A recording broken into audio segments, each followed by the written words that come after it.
क्या आपने कभी सोचा है, जो पुराणों की कथा हमें सुनाते हैं, वो सूत जी आखिर हैं कौन? उनका असली नाम था रोमहर्षण। उनकी वाणी सुनकर श्रोता रोमांचित हो जाते थे, इसलिए उन्हें रोमहर्षण कहा गया।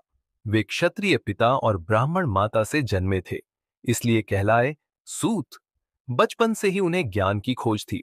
जब वे महर्षि वेदव्यास के पास पहुंचे, तो व्यास जी ने उन्हें 18 महापुराणों का संपूर्ण ज्ञान दिया और कहा, अब इस ज्ञान का प्रचार करो। रोमहर्षण ने ब्रह्मा जी की तपस्या की और उनसे मिला एक दिव्य चक्र।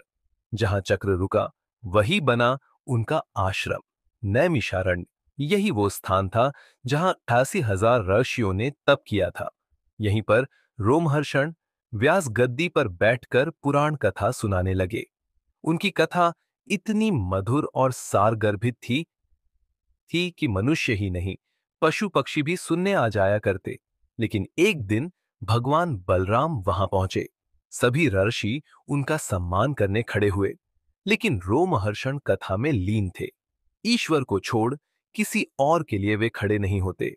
बलराम को यह उनका अहंकार लगा और क्रोध में उन्होंने उनका वध कर दिया। सभा में कोलाहल मच गया। सभी ऋषियों ने कहा, आपने अधूरी कथा को बीच में ही समाप्त कर दिया। अब ये ज्ञान सदा के लिए लुप्त हो जाएगा। तब रोमहर्षण के पुत्र उग्रश्रवा सौती आगे आए। उन्होंने अपने पिता के समान ही पुराणों को कंठस्थ कर लिया था। बलराम ने क्षमा मांगी और उग्रश्रवा से कथा पूरी करने का अनुरोध किया।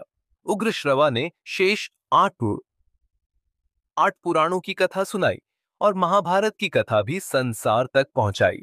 इसलिए अगली बार जब आप सूत जी कहें, याद रखिए, ये सिर्फ एक नाम नहीं, बल्कि सनातन परंपरा के सबसे महान वक्ता का सम्मान है।